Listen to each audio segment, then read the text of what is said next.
جی جناب، آج کل سوشل میڈیا پر بہت سے علماء حضرات اپنے اپنے فرقوں کے دفاع میں میدان عمل میں اتر پڑے ہیں اور بجائے علمی گفتگو کے انتہائی نازیبا الفاظ یوز کر رہے ہیں، مثلا انجینئر محمد علی مرزا کی چترول، اولیاء اللہ کا گستاخ، قادیانیوں کا ایجنٹ وغیرہ وغیرہ۔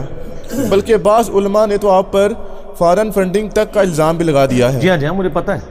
پلیز ایک جاندار ویڈیو تیار کر کے ان مولویوں کی طبیعت صاف کر دیں تاکہ ہم جیسے لوگوں کو بھی ٹھنڈ پڑ جائے اور جاہل لوگوں کی بھی اصلاح ہو سکے۔ شکریہ، مع السلام۔ طبیعتیں ان کی صاف ہوئی ہوئی ہیں تو تب ان کی ویڈیوز آ رہی ہیں نا۔ سر ان پہ غصہ نہ کھائیں، اللہ نے ہمیں دائی بنا کے بھیجا ہے، نبی الاسلام کی پوری امت۔ کنتم خیر امت اخرجت للناس تأمرون بالمعروف وتنہون عن المنکر وتؤمنون باللہ۔ تو یہ آپ کا کام صرف دعوت دینا، غصہ نہ کھائیں۔ رہا فارن فنڈنگ، وہ اس لیے کہ یہ خود باہر سے فنڈڈ ہے، تو یہ سمجھتے ہیں کہ جس طرح ہمیں فنڈ مل رہے ہیں تو اس کو بھی مل رہے ہوں گے، چاہے وہ بیچارہ اپنی جیب سے ہی لگا رہا ہو۔ یہ فارن کیا ہے، ان کو تو جیسے وہ کہتے ہیں نا ڈالرز میں بھی قرضہ اٹھایا ہوتا ہے، لوکل کرنسی میں بھی، ان کو تو لوکل بھی فنڈ اتنے ملتے ہیں جمعے کے خطبوں میں جو آپ کے آگے سے وہ پھیرتے ہیں، اور ٹوکریاں اور وہ سب۔ تو یہ فنڈنگ سے یہ کام ہوتا ہے، یہ اتنا سستا کام ہے، آپ بھی کر سکتے ہیں۔ ایک کیمرہ لے لیں، ویب کیم ہی خرید لیں 2-2.5 ہزار روپے کا، کوئی مسئلہ نہیں، آپ کر لیں یہ کام۔ یوٹیوب کا ایک آپ انٹرنیٹ کا کنیکشن لے لیں، اس کے اوپر اپنی یوٹیوب پہ ویڈیوز ڈالیں، اگر آپ کی ویڈیوز میں کوئی جان ہوئی تو لوگ دیکھ لیں گے۔ تو اب انہوں نے یہ اڈاپٹ کیا کہ جی اس طرح کی وہ نا، مجھے لوگ کلپ بھیجتے ہیں، بلکہ یہ پچھلے دنوں ایک وہ بڑے میٹھے میٹھے ایک عالم صاحب تھے بریلویوں کے، نام میں نہیں لیتا، بس ڈاکٹر صاحب ہیں، وہ آپ کو پتہ چل جائے گا کون سے ڈاکٹر صاحب ہیں، سیالکوٹ کے۔ تو وہ ماشاءاللہ ٹک ٹاک پہ ان کی کافی ویڈیوز وائرل تھی، میں تو ان کو جانتا بھی نہیں تھا واللہ، یہ اس ویک مجھے ان کا تعارف ہوا ہے کہ یہ بھی کوئی ہستی ہیں۔ تو وہ لوگ بتاتے ہیں بڑی میٹھی گفتگو کرتے ہیں، جب میری باری آئی ہے تو انہوں نے اخلاق کی ہر حد جو کراس کر سکتے ہیں انہوں نے کی ہے، اور ایک طرف تصوف کے دائی ہے اور ہمیں یہ پڑھاتے ہیں کہ جی صوفیاء کا تو طریقہ ہے کہ ہندوؤں کے لیے بھی چادریں بچھانی ہیں، اور جب مجھ سے نفرت کا اظہار کیا تو انہوں نے کوئی گالی جو وہ ادب کے دائرے میں دے سکتے تھے نا، ادب سے مراد ہے اردو لٹریچر، تو وہ انہوں نے دی ہے اور اپنا پورا غصہ نکالا ہے، اور اس کی ہیڈنگ بنا کے جی انجینئر محمد علی مرزا کی چترول، یہ یعنی چھتر ہم پنجابی میں وہ جوتی کو استعمال کرتے ہیں، یعنی جوتیوں سے پٹائی۔ تو مجھے کافی لوگوں نے ویڈیوز بھیجی کہ جی یہ اس طرح ہے، میں نے کہا پتہ نہیں کس نے میری چترول کی ہے، مجھے بھی پتہ چلے۔ تو اس میں تو چترول انہوں نے اپنی خود کی ہوئی تھی، جتنی باتیں انہوں نے 4 منٹ میں کہی ہیں کوئی ایک بات بھی ان کی ٹھیک نہیں ہے، اپنی طرف سے باتیں میرے اوپر تھوپی انہوں نے، اور انہوں نے وہی جو بات لے کے آئے نا کہ جی وہ ہمارے بابوں کے خلاف بولے گا تو ہم پھر جواب دیں گے، بابوں کا ہم دفاع کریں گے، اسے بتائیں گے کہ ہمارے بابے کون ہیں۔ سر میرے سے زیادہ کسی کو نہیں پتا آپ کے بابے کون ہیں، آپ کے بابوں کو بھی پتا نہیں تھا کہ وہ کیا تھے، اور آپ ماننے والوں کو بھی نہیں پتا کہ وہ کیا کر کے گئے ہیں آپ کے ساتھ، ہمیں آپ بتائیں گے۔ اور اپنا علمی لیول یہ ہے ان کا کہ وہ کہہ رہے ہیں کہ جی بایزید بستامی جو تھے یہ تابعی تھے۔ جس شخص کو یہ نہیں پتا کہ بایزید کب پیدا ہوئے کب فوت ہوئے وہ ہمیں علم سکھائے گا۔ بایزید بستامی 191 ہجری میں پیدا ہوئے ہیں، 261 ہجری میں فوت ہوئے ہیں، اور آخری صحابی جو فوت ہوئے ہیں وہ 110 ہجری میں ہوئے ہیں۔ آخری صحابی کے فوت ہونے کے 80 سال کے بعد بایزید بستامی آلموسٹ پیدا ہو رہے ہیں، تو وہ تابعی کہاں سے؟ اور پھر خالی تابعی پہ بھی اکتفا نہیں کیا، انہوں نے کہا کہ مولا علی کا تھاپڑا ہے، تو سر مولا علی تو 40 ہجری میں شہید ہو گئے تھے، تو کتنا بڑا نا روحانی نہیں، اور نہیں شاہ جی ڈنڈی نہیں مارنی، روحانی طور پہ کوئی تابعی نہیں بنتا، تابعی کی ڈیفینیشن نہیں ہے، اور یہ خام خواہ ایک جھوٹا دفاع کرنے کی ضرورت نہیں ہے، ٹھیک ہے؟ تابعی اس طریقے سے نہیں بنتا۔ انہوں نے کہا مولا علی کا تھاپڑا ہے، وہ تابعی ہیں، مولا علی 40 ہجری میں شہید ہوئے ہیں۔ مولا علی کی زیارت کرنے والے جو لوگ ہیں وہ تو کئی بڑے بڑے صحابہ ہیں، تابعین ہیں جنہوں نے مولا علی کی زیارت نہیں کی ہوئی ہے، تو ہے تابعی ہیں لیکن مولا علی کو نہیں دیکھا ہوا۔ تو وہ شخص جو 191 ہجری میں پیدا ہو رہا ہے وہ کہاں سے؟ یہ صرف اس بندے کا آپ علمی لیول دیکھ رہے ہیں، اور یہ کہہ رہا ہے، اور پھر وہ اس میں کہہ رہے ہیں میں اللہ سے توفیق مانگ رہا ہوں کہ میں ان کا جواب ریکارڈ کراؤں۔ آپ اللہ سے توفیق اس بات کی مانگیں کہ اللہ تعالیٰ آپ کو اہدنا الصراط المستقیم صراط الذین انعمت علیہم غیر المغضوب علیہم ولا الضالین آمین. اور صراط الذین انعمت علیہم آپ کے بابے نہیں، وہ صحابہ اور اہل بیت جو ڈیفینیٹ ہے، یا اس کے بعد صحیح العقیدہ مسلمان. ورنہ تو بریلویوں کے بزرگ دیوبندیوں کے نزدیک مشرک ہیں، دیوبندیوں کے بزرگ بریلویوں کے نزدیک گستاخ رسول ہیں، تو وہ آپ والے نہیں. تو وہ ماشاء اللہ تعالیٰ بڑے فخر کے ساتھ کہہ رہے ہیں کہ جی جناب وہ تابی تھے، تھاپڑا اس کو پتہ نہیں تابی کے بارے میں بول رہا ہے، اور اپنا انہوں نے مجھے جواب ریکارڈ کروانا ہے. یہ ان لوگوں کا علمی لیول ہے. اور کہتے ہیں ہمارے بابوں کے بارے میں بولتا ہے. میں نے واللہ میری آپ پرانی سے پرانی بھی کوئی ویڈیو اٹھا لیں، 2012 میں نے ویڈیو پہلی ریکارڈ کروائی تھی، انڈیا اور پاکستان کے بزرگوں کی 19 گستاخانہ عبارات کا تحقیقی جائزہ، مسئلہ نمبر 71B. اس میں بھی آپ دیکھیں میں نے سٹارٹ اس سے لیا تھا، میں بزرگوں کو کچھ نہیں کہہ رہا، ان کی کتابوں پہ بات کر رہا ہوں. ہو سکتا ہے بزرگوں نے لکھی ہوں، ہو سکتا ہے نہ لکھی ہوں. یہ جان بوجھ کے بزرگوں کو بیچ میں لے کے آتے ہیں تاکہ گیم خراب کرنے کی کوشش کریں، اور یہ سمجھتے ہیں کہ بزرگوں کے روب کی وجہ سے ہمیں دبا لیں گے. نہ نہ نہ بھول جاؤ، تو آڈے کسی بزرگ کی سانو دوست نہیں ہے، کیونکہ نبی علیہ السلام کے مقابلے پہ تو بڑے سے بڑا صحابی بھی آ جائے تو قرآن کا فتویٰ سن لیں. سورۃ البقرہ میں ہے لا تقولوا راعنا وقولوا انظرنا. یہودی بگاڑتے تھے اس چیز کو، راعینا اے ہمارے چرواہے. صحابہ اکرام کہتے تھے نا راعینا یا رسول اللہ، یا رسول اللہ ہماری رعایت کریں، میں بات سمجھ نہیں آ رہی.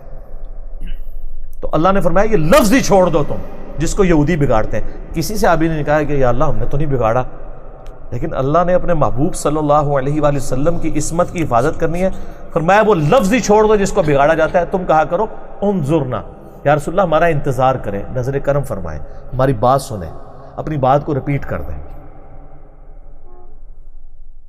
اور اس سے بھی بڑھ کے سورۃ الحجرات کی جو آیات ہیں، یا ایھا الذین آمنوا لا ترفعوا اصواتکم فوق صوت النبی، اے ایمان والو نبی علیہ السلام کی آواز سے اپنی آواز کو بلند نہ کرنا، اور ان کے ساتھ ویسے گفتگو نہ کرنا جس طرح آپس میں ایک دوسرے کے ساتھ کرتے ہو، کہیں ایسا نہ ہو کہ تمہارے اعمال اکارت ہو جائیں اور تمہیں خبر تک نہ ہو. اور یہ آیت پتہ ہے کس کے بارے میں نازل ہوئی ہے؟ بابے تے شاہی کوئی نہیں. یہ آیت نازل ہوئی ہے ابو بکر و عمر کے بارے میں رضی اللہ عنہما وعلیہم السلام. صحیح بخاری میں اس کا شان نزول موجود ہے. عبداللہ ابن ابی ملیکہ تابعی کہتے ہیں کہ مجھ سے خود عبداللہ ابن زبیر رضی اللہ تعالیٰ عنہ نے یہ حدیث بیان کی، اور وہ کہتے ہیں قریب تھا کہ مخلوق کے دو بہترین لوگ تباہ و برباد ہو جاتے، یعنی ابو بکر اور عمر، جب رسول اللہ کی موجودگی میں وہ آپس میں جھگڑ پڑے اور ان کی آواز بلند ہو گئی. نبی علیہ السلام سے نہیں جھگڑے، آپس میں. اور پھر انہوں نے یہ سنایا کہ ایک قبیلہ مسلمان ہو کے نبی علیہ السلام کے پاس آیا، تو آپ کی مبارک عادت تھی کہ آپ قبیلے کا کوئی ایک امیر مقرر کرتے تھے تاکہ بعد میں کمیونیکیشن کر سکیں. تو سیدنا ابو بکر نے کہا یا رسول اللہ یہ بندہ مناسب ہے. حضرت عمر نے کہا یہ نہیں یہ ہے. تو حضرت عمر نے کہا کہ ابو بکر آپ ہر معاملے میں میری مخالفت کرتے ہیں. اس پہ وہ تلخ کلامی ہوئی، آپس میں جھگڑ پڑے، آواز تھوڑی سی بلند ہوئی. اللہ تعالیٰ نے قرآن کی آیات نازل کی کہ نبی کی آواز سے آواز بلند کی تمہارے اعمال برباد ہو جائیں گے اور تمہیں خبر بھی نہیں ہوگی، یعنی توبہ کی توفیق بھی نہیں ملے گی. خبر ہو تو بندہ توبہ کرتا ہے. تو عبداللہ ابن زبیر کے الفاظ ہیں کہ اس کے بعد حضرت عمر اتنا آہستہ بولتے تھے کہ حضور کو آواز ہی سنائی نہیں دیتی تھی. آپ کہتے تھے عمر اونچا بولو. اور پھر جب یہ ادب کا رویہ دیکھا تو اگلی آیات نازل ہوئی، ان الذین یغضون اصواتهم عند رسول اللہ، بے شک جو لوگ رسول اللہ کے حضور اپنی آوازوں کو پست رکھتے ہیں یہی وہ لوگ ہیں جن کے دلوں کو اللہ نے تقوی کے لیے چن لیا ہے، ان کے لیے مغفرت اور اجر عظیم ہے. اور یہ آیت آج بھی روضہ شریف کے اوپر لکھی ہوئی ہے، جالیوں کے اوپر، کیونکہ آج بھی کوئی شخص وہاں اپنی آواز بلند کرے گا تو اس کے مال برباد ہو جائیں گے. یہ بابوں کی دھونس ہمیں دیتے ہیں، ان کے ناموں کی دھونس دیتے ہیں. ہم نے کبھی نہیں کہا کہ بابوں نے، ہم نے کہا کتابوں نے، کتابوں میں یہ لکھا ہے. آپ کا دعویٰ ہے یہ کتابیں انہی کی ہیں، تو سر بھگتو پھر دو اپنی پبلک کو جواب. مجھے کہتے ہیں جی بلا نا جی تو تیرا کیمرہ تیرے لوگ، سر میرے نہیں، یہ سارے تو ہٹے سن جے میرے کو آگے نے نا میرے کتوں، یہ سارے تو ہٹے سن، تیرا کیمرہ تیرے لوگ تیرا کمرہ. سر آپ اپنی پبلک کو بتائیں، مجھے کیوں کہتے ہیں؟ اپنی پبلک کو سیٹسفائی کریں. ہم تو صرف آپ کی پبلک کو ہی بتا رہے ہیں کہ آپ کی کتابیں، آپ کے بزرگ، آپ کے پرنٹنگ پریس یہ کچھ لکھ کے گئے ہیں. آپ اپنی پبلک کو بتائیں. ہم تو صرف ان کو ایکسپوز کر رہے ہیں. ان کی پبلک کے گھاٹے فٹ ہو گئی ہے، کیونکہ جو انہوں نے ڈاکٹرین پڑھائی تھی نا کہ ہمارے علاوہ سارے گستاخ ہیں، صرف ہم ہیں عاشق رسول، وہ ساری ان کے کھاتے میں پڑ گئی ہے. اور وہ کہتا ہے اتنے اتنے بزرگوں کے نام لیتا ہے. تیرا باپ تو دین نہیں یہاں لے کے آیا، یہاں تو اتنے اتنے بڑے بزرگ دین لے کے آئے تھے، انہوں نے کلمہ پڑھایا. اچھا، اگر آپ کا یہ آرگومنٹ میں مان لیتا ہوں تو میں ایک معصومانہ سوال کرتا ہوں، آپ کے بزرگوں کے کلمہ پڑھانے کی کوئی ویڈیو ہمارے پاس نہیں ہے، یہ آپ کی کتابوں کا کہنا ہے، پھر بھی میں مان لیتا ہوں. ڈاکٹر ذاکر نائک نے جن سینکڑوں ہندوؤں کو کلمہ پڑھایا ہے، جو آن ایئر آیا ہے، اس کی وجہ سے پورے انڈیا میں بوچھال آئی، حتیٰ کہ انہیں ان کی شہریت سے محروم کیا گیا، اور وہ غریب الوطنی کی زندگی ملیشیا میں گزار رہے ہیں. ان کے ہاتھوں ہندوؤں کے کلمہ پڑھنے کی ویڈیوز تو ہمارے سامنے ہیں، تو اس کو کیوں نہیں ولی مانتے ہو؟ پھکی اینٹی وینم الزامی جواب. اب کیا کہیں گے؟ او دے عقیدے سے ہی نہیں. سر تواڈے بابیاں دے بھی عقیدے نال سانوں اختلاف ہے. کتابوں کا خدا اور ہے اور بابوں کا خدا اور سر ایک بار جھوم کے ضرور کہنا ہے آپ نے، نہ میں وہابی نہ میں بابی، میں ہوں مسلم علمی کتابی. وہاں آپ کو یہ لیم ایکسکیوز دیں گے نا، تو سر جو چیز آپ دوسرے کی ماننے کے لیے تیار نہیں، ہمیں کس بات کی دھونس ہے؟ بخاری مسلم میں حدیث ہے اللہ فاسق سے بھی دین کا کام لے سکتا ہے. مجھے بتائیں کوئی شخص آپ کو کلمہ پڑھائے، اس بنیاد پہ آپ اس کا غلط عقیدہ بھی لے لیں گے، تو سر جائیں جرمنی میں سینکڑوں انگریز ہیں جن کو قادیانیوں نے کلمہ پڑھایا ہے. تو آپ کہیں گے نہیں کلمہ پڑھایا نا، وہ عقیدے تو ٹھیک نہیں ہے.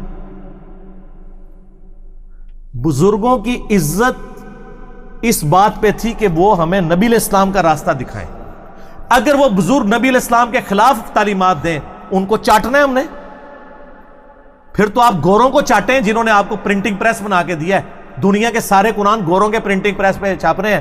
آپ کا بزرگ تو پرنٹنگ پریس کا ایک جو ہے نٹ بولٹ نہیں ٹائٹ کر سکتا جب تک اس نے وہ علم نہ حاصل کیا ہو. کسی بزرگ نے دریافت کی ہے پرنٹنگ پریس یہ انوینٹ کی ہے؟ اور جی بزرگ نیچے نگاہ مارتے ہیں ساتوں زمینیں، تیل بھی کراس ہو گیا. تیل کا پہلا کنواں تو سر ایڈون نے دریافت کیا ہے.